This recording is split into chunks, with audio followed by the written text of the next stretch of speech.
Vendredi 20 septembre 2019, il est 19 h sur les antennes de 2EFCV. Bonsoir à tous, bienvenue au journal de ce soir. On y va pour les titres. Baisse des chiffres de la croissance mondiale pour cette année 2019. Selon l'OCDE, les incertitudes liées aux conflits commerciaux et au risque de Brexit devraient atténuer les perspectives de croissance. On en reparle dans notre rubrique économique. L'actualité, c'est aussi ce reportage réalisé par la rédaction de la chaîne française d'information France 24 sur les réalités du chômage en Israël. Derrière les embellis et les chiffres d'emploi enviables, certains restent hommage des progrès économiques dans la première économie de la Méditerranée. Dans le dossier entrepreneuriat de ce jour, nous irons à la rencontre de ces vendeurs de chaussures de second choix à Abidjan. Peut-être nous trouverons des paires à nos pointures. Avec le taux de chômage le plus faible de la Méditerranée, Israël donne l'image d'un miracle économique. Mais cette croissance cache son côté sombre dans les villes périphériques et les quartiers sombres de Tel Aviv, où la cherté de la vie fait des ravages. Avec un taux de chômage de 3,7%, en Israël, il y a ces personnes qu'on appelle les oubliés du miracle économique. Voici un reportage signé France 24. Tel Aviv, ses gratte-ciel et ses incubateurs, ville emblématique de la Startup Nation. Terre promise pour la tech, Israël n'est pas une oasis pour tout le monde. Cette femme n'arrive plus à s'en sortir, elle doit se rendre régulièrement dans cette soupe populaire de Tel Aviv, déçue par les promesses de campagne.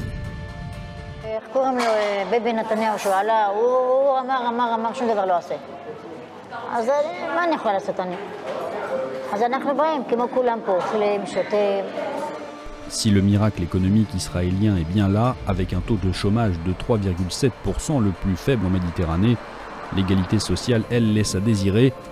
1,8 million d'Israéliens, soit 1/5 de la population, vivent aujourd'hui sous le seuil de pauvreté. Parmi les oubliés de la croissance, beaucoup de travailleurs pauvres.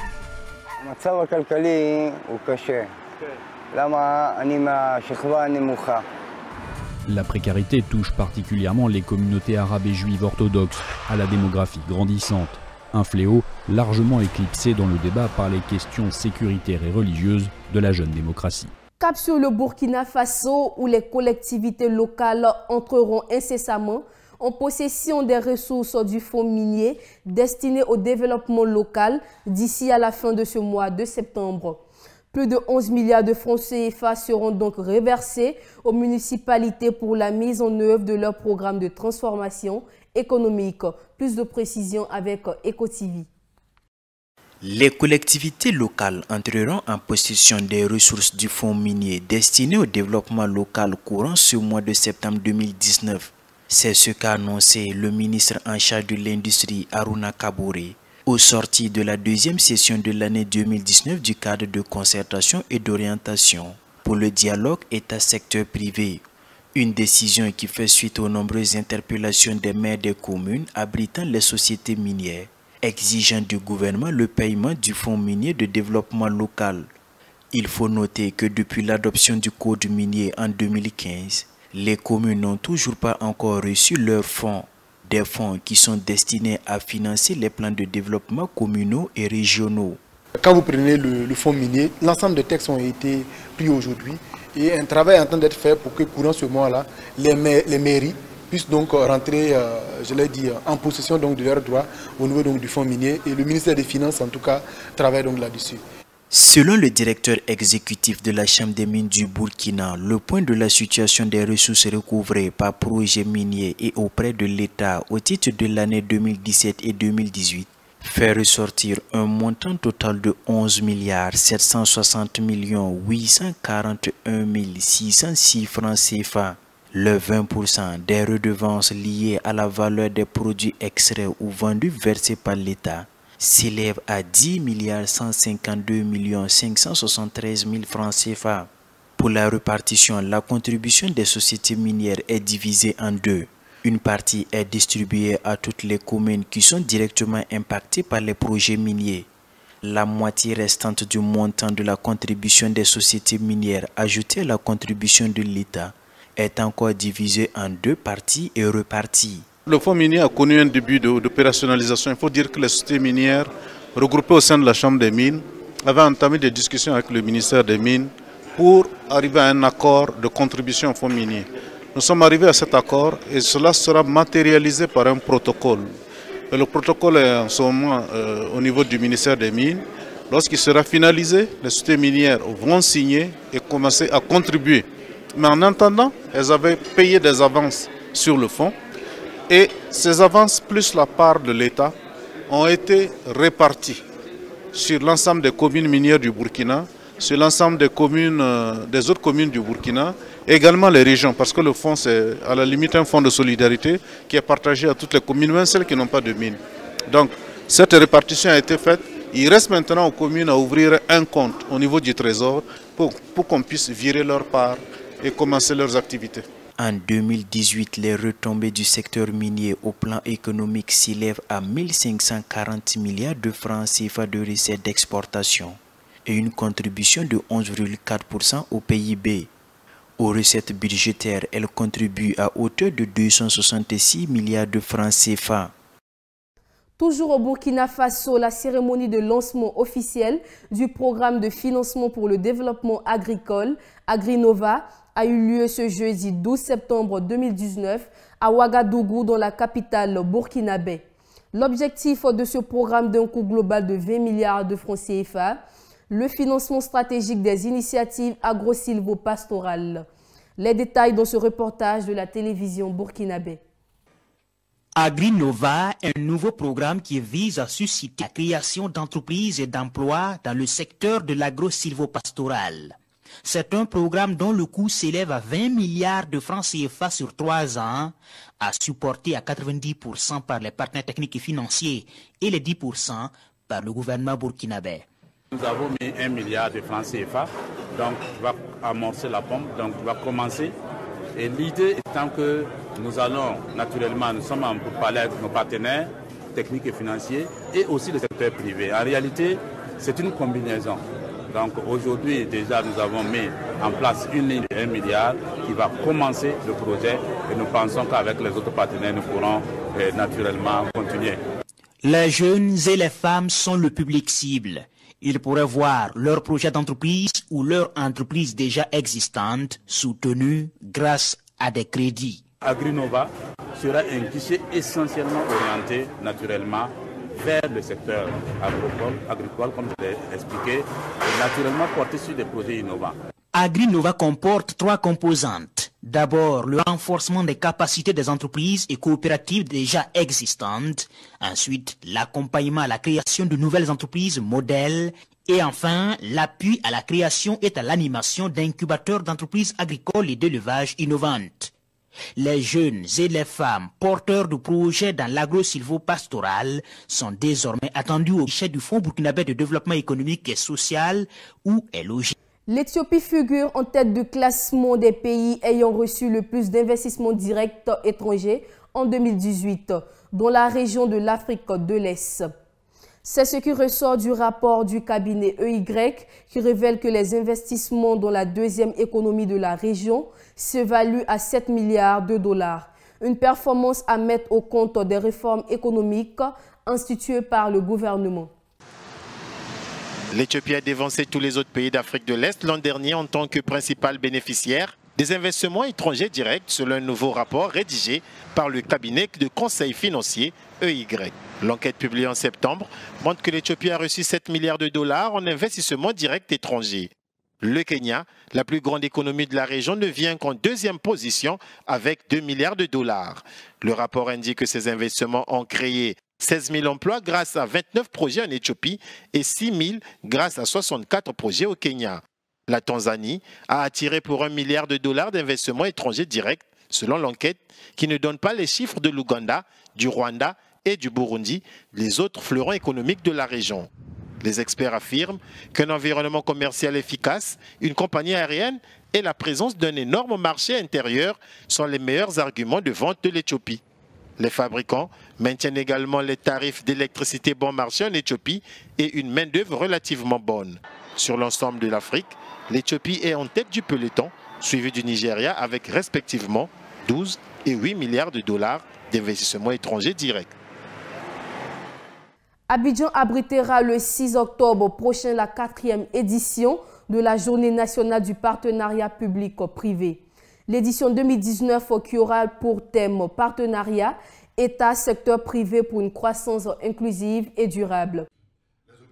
47 préoccupations relatives à la fiscalité et parafiscalité, aux facteurs liés à l'environnement des affaires, au financement et à la formation des acteurs du secteur de la construction et de l'urbanisme recensés et présentés avec des pistes de solutions au ministère de tutelle au cours de la 3e édition des rencontres sectorielles du secrétariat exécutif du comité de concertation État-secteur privé.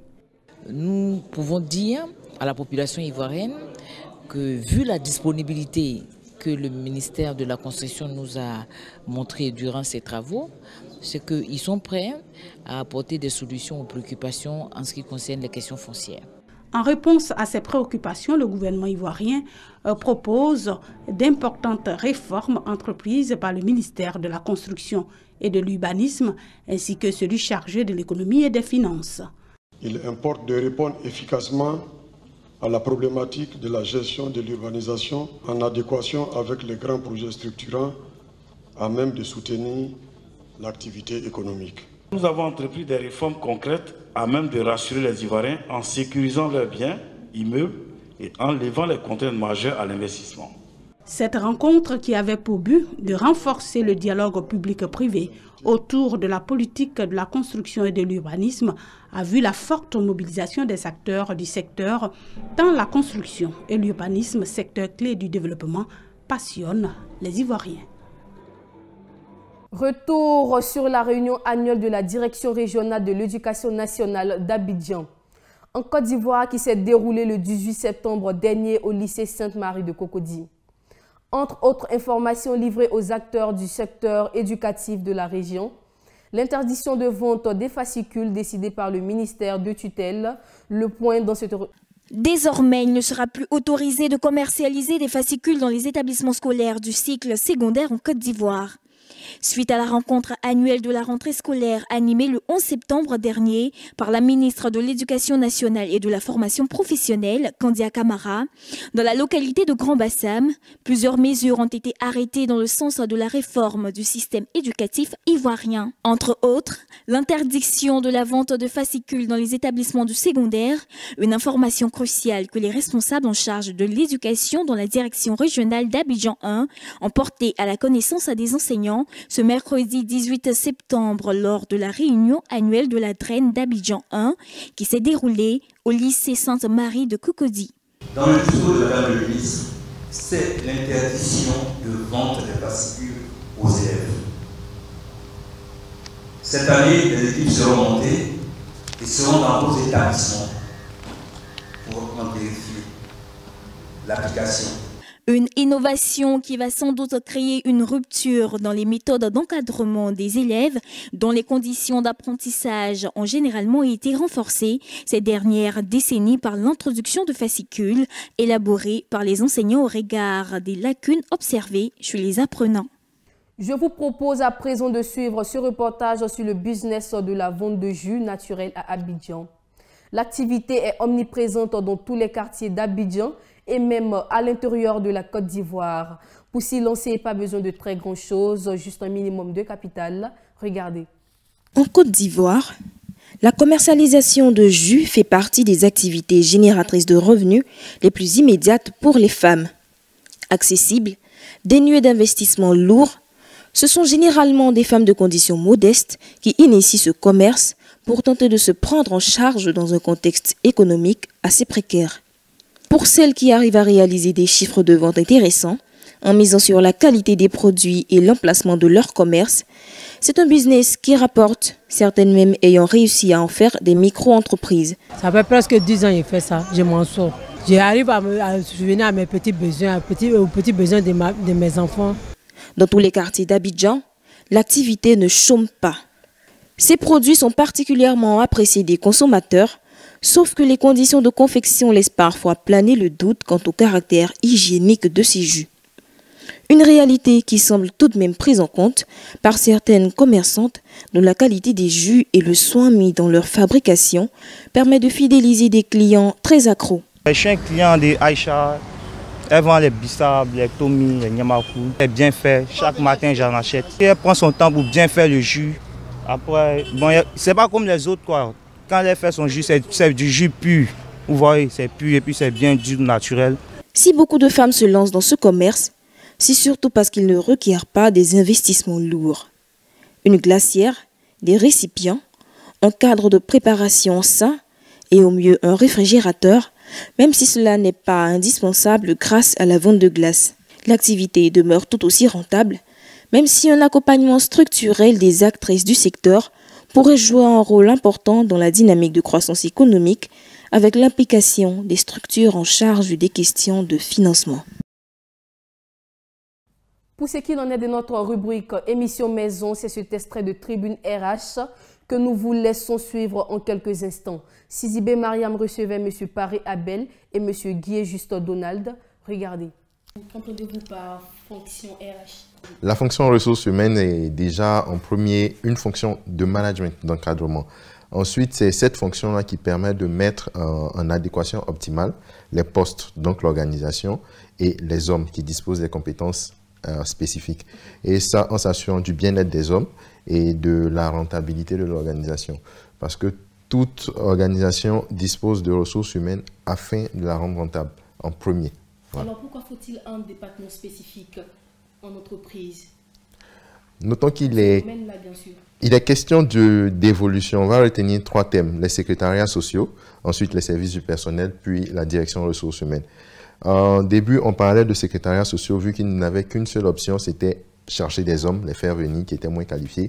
Et ensuite, on est passé au service du personnel dès les années 1912. Et ça a été la première fois qu'on utilisait un terme valorisant pour l'homme en entreprise.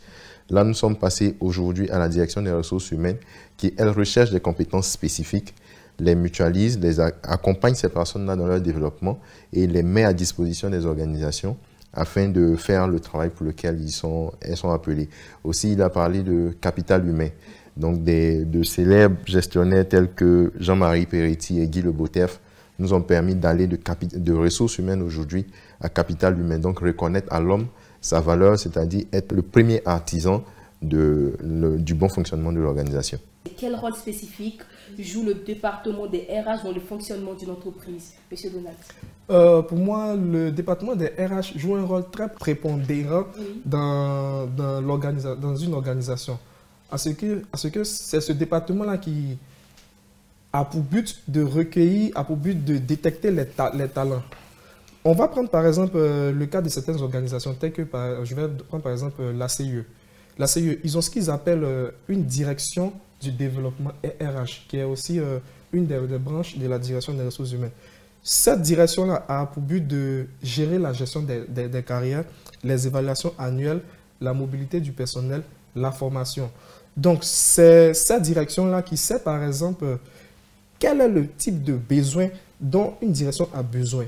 Qu'est-ce que le taux d'intérêt? C'est justement la question du jour posée au public abidjanais. Nous vous laissons découvrir les avis. Voici le micro-trottoir. Ce que je peux dire au niveau du taux d'intérêt, c'est que c'est généralement un pourcentage qu'on prélève sur un prêt ou disons un prêt en général. Le prêt peut être financier comme en nature ou physique. Donc c'est un intérêt en gros qu'on prélève sur un prêt, c'est ce que je peux dire. Un taux d'intérêt selon moi, c'est la rémunération du capital prêté, versé par l'emprunteur au prêteur ou créancier. Il s'exprime en pourcentage du capital prêté, du montant prêté. Pour moi, le taux d'intérêt, c'est par exemple quand tu dois à la banque, que tu veux rembourser la banque, il y a un surplus que tu dois ajouter à la banque.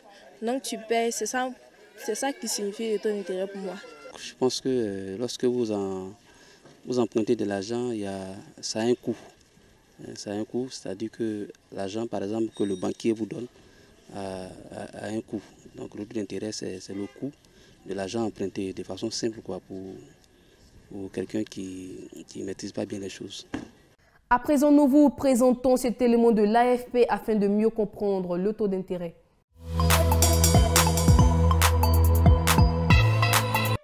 L'intérêt est le coût d'emprunt de l'argent ou la rémunération de l'épargne. On le mesure en pourcentage ou en taux. Le taux d'intérêt le plus important, celui qui affecte l'ensemble de l'économie, est fixé par la banque centrale d'un pays, c'est le taux de base. Les banques centrales prêtent de l'argent aux banques commerciales, qui, à leur tour, prêtent aux entreprises et aux particuliers. Elles facturent des intérêts sur ces prêts. L'objectif de ces prêts, encourager dépenses et investissements et assainir l'économie. Quand une banque centrale abaisse son taux directeur, l'épargne devient moins attrayante. Cela incite les entreprises à emprunter de l'argent pour investir dans du matériel ou du personnel. Les particuliers sont moins frileux pour contracter une hypothèque sur une nouvelle maison ou acheter une nouvelle voiture.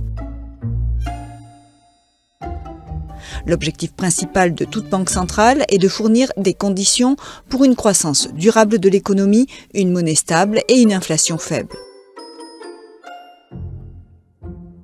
Si les prix augmentent trop rapidement, la banque centrale peut intervenir en augmentant les taux d'intérêt. Cela encourage les gens à épargner et donc à dépenser moins pour des biens de consommation. Conséquence, les entreprises doivent réfléchir à deux fois avant d'investir dans de nouveaux équipements et les détaillants sont incités à baisser les prix pour encourager le commerce. Cela contribue à faire baisser l'inflation. Problème, les personnes qui ont emprunté pour une maison sont désavantagées, leur remboursement mensuel augmente alors. Qu'ils soient élevés ou bas, les taux d'intérêt ont un impact sur nous tous.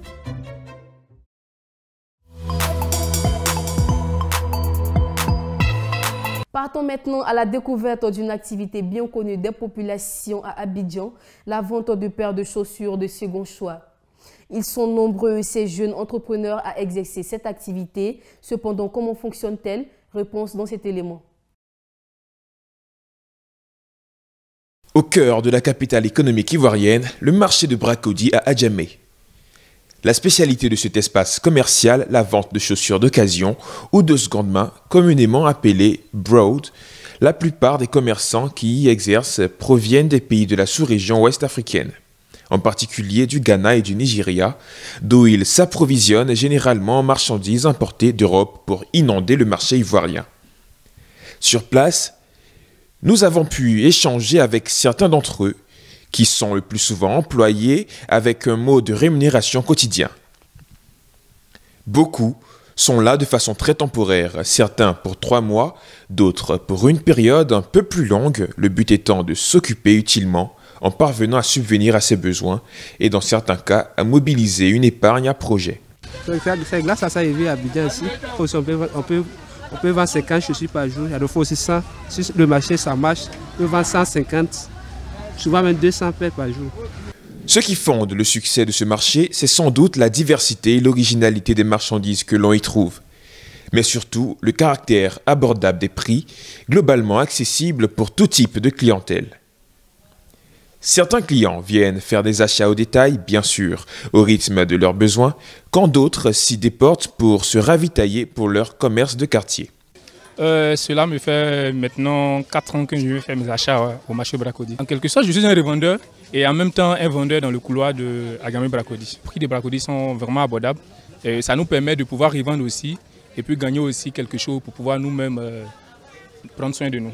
Bien que les chaussures n'arrivent pas toujours dans un état très appréciable, les commerçants se procurent les services de laveurs professionnels qui donnent une attractivité remarquable à ces marchandises. La réputation du marché de Bracody attire chaque jour des milliers de clients qui affluent de toutes les communes d'Abidjan, ce qui constitue pour les commerçants un potentiel clientèle assez intéressant qui se matérialise dans les bénéfices. Ça fait maintenant 4 ans que je connais le marché de Bracody. Je suis venue par rapport à la rentrée pour acheter les chaussures de ma fille. Donc, les prix sont abordables ici. Contrairement à, je peux dire, Liberté. Voilà. Ici, les chaussures sont moins chères, contrairement aux autres coins. Par jour, plus de 100 paires par jour. Environ, voilà.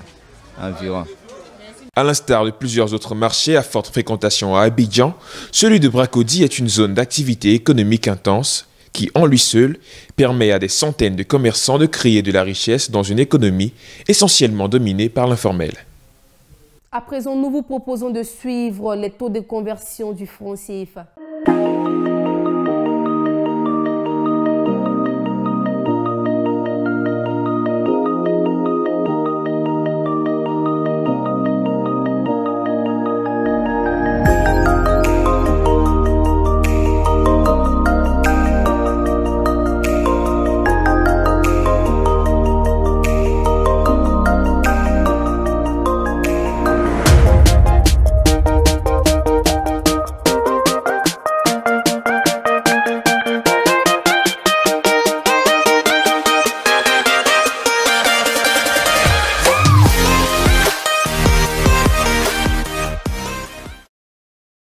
tout pour le journal de ce soir. Au revoir et à bientôt.